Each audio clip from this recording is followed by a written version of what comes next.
आप कांग्रेस के टाइम में इसको बजट बोलते थे, लेकिन जब से मोदी जी आए हैं, निर्मला सीतारमण जी आए हैं, उन्होंने उसको खाता वही बोला है। ठीक है, जो हमारी सनातनी सभ्यता है उसके साथ जुड़ा हुआ एक कॉन्सेप्ट उन्होंने खड़ा किया है कि जो उसको लाल बुक के अंदर पेश करते हैं। अब मैं ये कहूँगा कि ये जो टैक्स है, इसके अंदर जो प्रीवियस जो टैक्स थे उसके हिसाब से जो पहले 5 लाख तक एग्जम्पशन था, ठीक है, अब 7 लाख तक जीरो कर दिया इन्होंने। तो ये 98% जो सैलरीड लोग हैं उनके लिए बहुत ही एक काबिल तारीफ वाला है कि आज जिस तरीके से हम बोल रहे हैं कि हम महंगाई बढ़ रही है, ठीक है, लेकिन सरकार सामने टैक्स में भी आपको बेनिफिट दे रही है। हर महीने का 1 लाख करोड़ से ज़्यादा का ऊपर का जीएसटी का टैक्स आ रहा है। तो मुझे बताइए कांग्रेस के टाइम में कहाँ था ये टैक्स? वो भी कर सकते थे, लेकिन उन्होंने नहीं किया। उन्होंने सिर्फ घोटाले किए।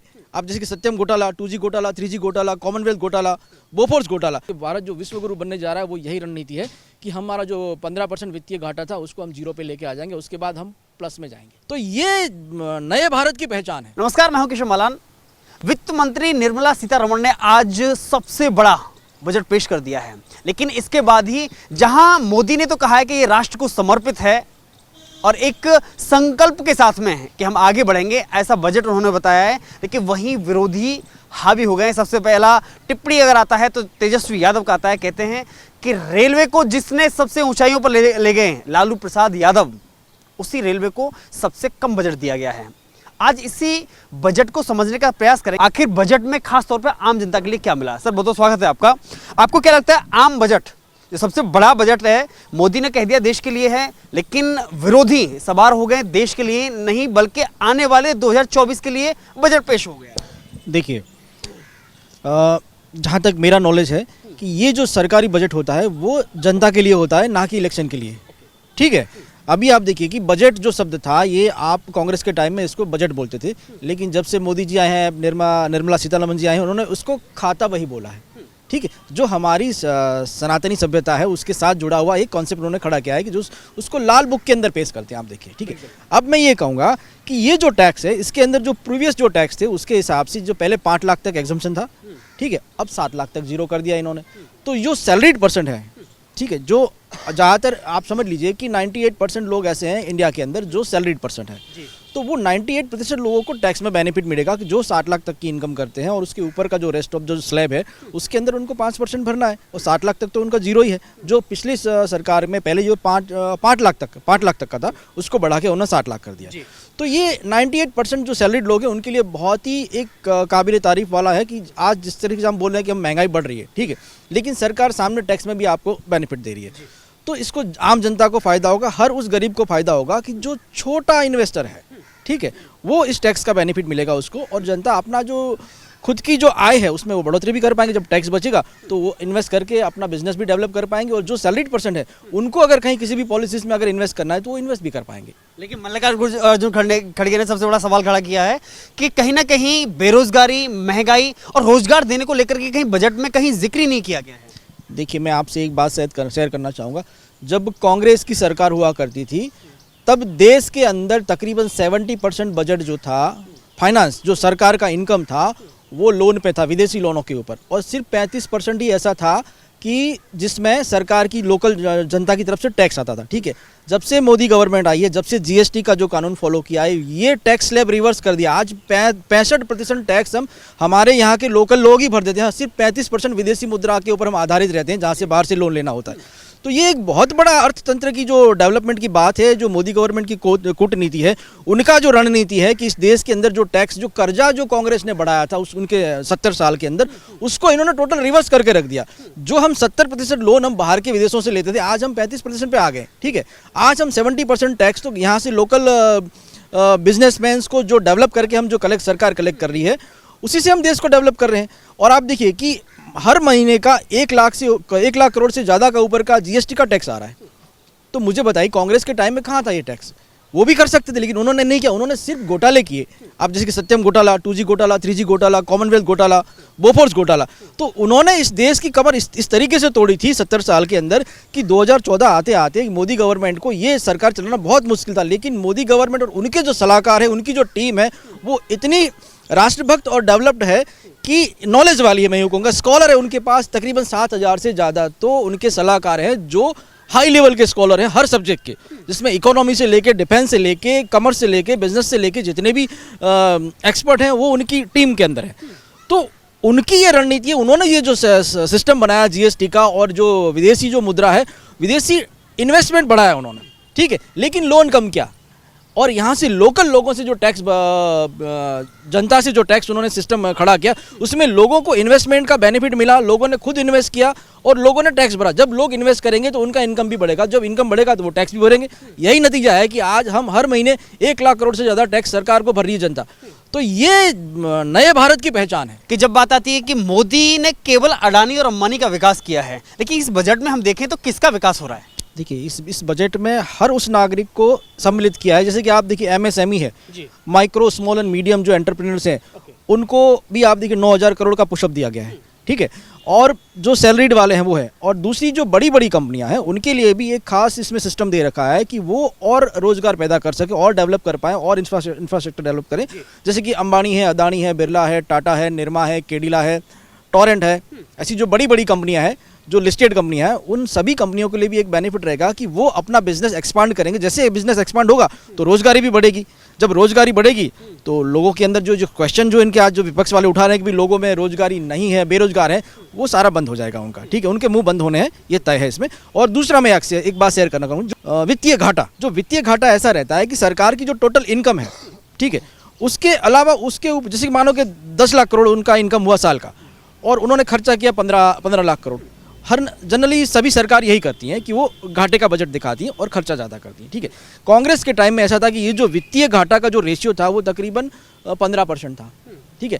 जब से मोदी जी आए 2014 से, तब से ये सिस्टम ग्रेजुअली कम होता जा रहा है। देखिए अभी इस साल का जो 2022-23 का है उसमें 5.9% है, लेकिन जो 2023-24 का जो बजट डिक्लेयर किया है उसमें वो जो वित्तीय घाटा है उसको 4.5 पे लाने की सिस्टम के हिसाब से वो बजट बनाया हुआ है, ठीक है। तो ये भी एक बहुत बड़ा गवर्नमेंट का एक अचीवमेंट है लोगों के लिए कि जहाँ पे वित्तीय घाटा 15% के ऊपर था कांग्रेस के टाइम में, वो हम घाटा, वित्तीय जो घाटा है उसको हम 4-4.5% पे लेके आए हैं। तो ये कहीं ना कहीं हमारी एक बहुत बड़ी जीत है, हमारे राष्ट्रभक्तों की, हमारी जनता की जीत है। और हमारे पार्टी जो है, बीजेपी पार्टी है, और जो मोदी गवर्नमेंट है उनकी जो भी सलाहकार है, उनकी रणनीति का नतीजा है कि जो 15% का जो वित्तीय घाटा सरकार पहले बेयर करती थी वो आज 4.5% पे आके खड़ा हो गया। और ये अगले बजट में और कम जाएगा, हर साल वो 1% करके, जब 2030 आएंगे तब तक तो ये मेरे ख्याल से 0 पे ले आएंगे। उसके बाद जो डेवलपमेंट शुरू होगा भारत का, वो आप देखिए कि भारत जो विश्वगुरु बनने जा रहा है वो यही रणनीति है कि हमारा जो 15% वित्तीय घाटा था उसको हम 0 पे लेके आ जाएंगे, उसके बाद हम प्लस में जाएंगे। देखिए एक और जैसे ही बात विश्वगुरु बनने की आपने कही कि अगर हम देखें विश्व में कहीं ना कहीं मंदी का एक दौर है, और उस बीच में हिंदुस्तान की विश्व की सबसे तेजी से बढ़ती अर्थव्यवस्था, उसके हम देखें जो दर है उसकी 6 पॉइंट कुछ उसकी अनुमानित आई है, तो आपको लगता है कि कहीं ना कहीं मोदी के एक रणनीति का ही एक परिणाम है जहां विश्व में बढ़ती मंदी के बावजूद हिंदुस्तान तेजी से उभर रहा है? बहुत अच्छा सवाल किया आपने। देखिए मैं, जब कांग्रेस के टाइम में ये हाल था देश का कि जनता को सरकार के ऊपर भरोसा ही नहीं था, आप समझ लीजिए। जब से मोदी गवर्नमेंट आई है, जनता के हर आदमी ने, हर छोटे से बड़े आदमी, गरीब से लेके अमीर तक, सबने गवर्नमेंट के ऊपर फेथ किया है, ठीक है।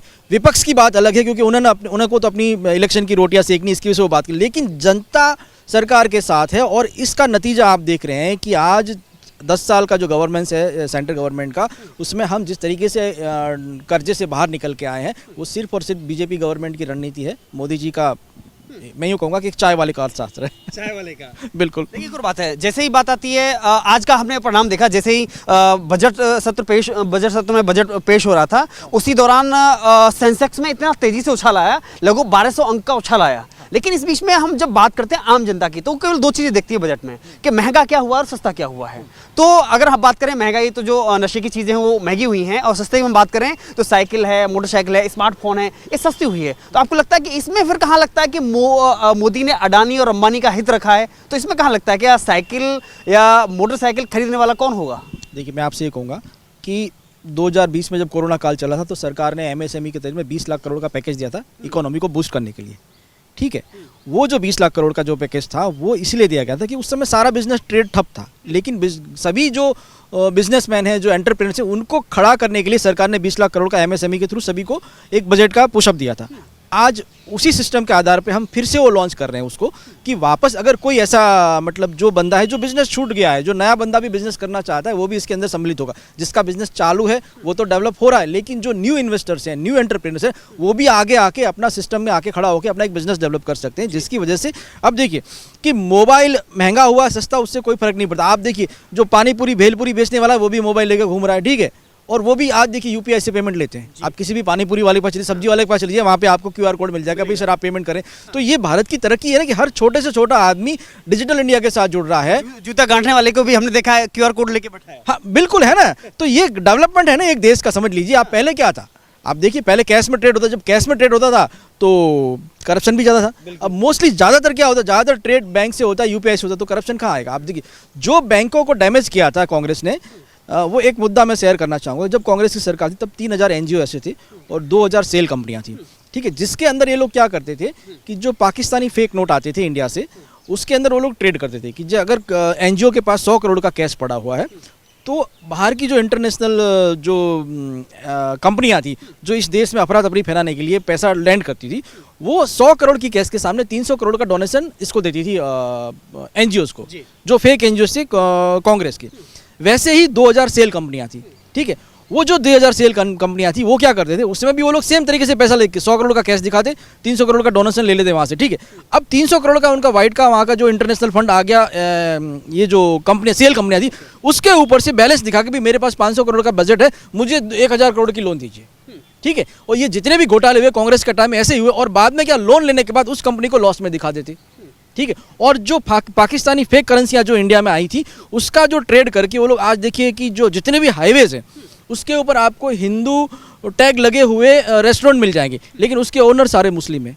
ये सोचने वाली बात है कि जिस तरीके से उन्होंने देश की इकोनॉमी और देश के कॉरिडोर को तोड़ने का काम किया था, उसको मोदी गवर्नमेंट ने 8 दिसंबर 2016 को जीरो कर दिया, पुराने नोट बंद करके। उनको अल्टीमेटम दिया था 6 महीने का कि भाई जिसके पास भी काला धन है वो बैंक में डिक्लेयर करे, क्योंकि बैंक तो ऑलरेडी माइनस हो चुके थे लोन दे के, और जिसने 2000 कंपनियां थी उन्होंने अपना लोन लेने के बाद कंपनी को घाटे में दिखा दिया, और हम लोन पे करने के सक्षम में नहीं है, तो बैंक का पैसा तो गया उनका, तो उन्होंने अपने अलग तरीके से एक जगह इन्वेस्ट कर रखा था, लेकिन वो बाहर नहीं आ रहा था।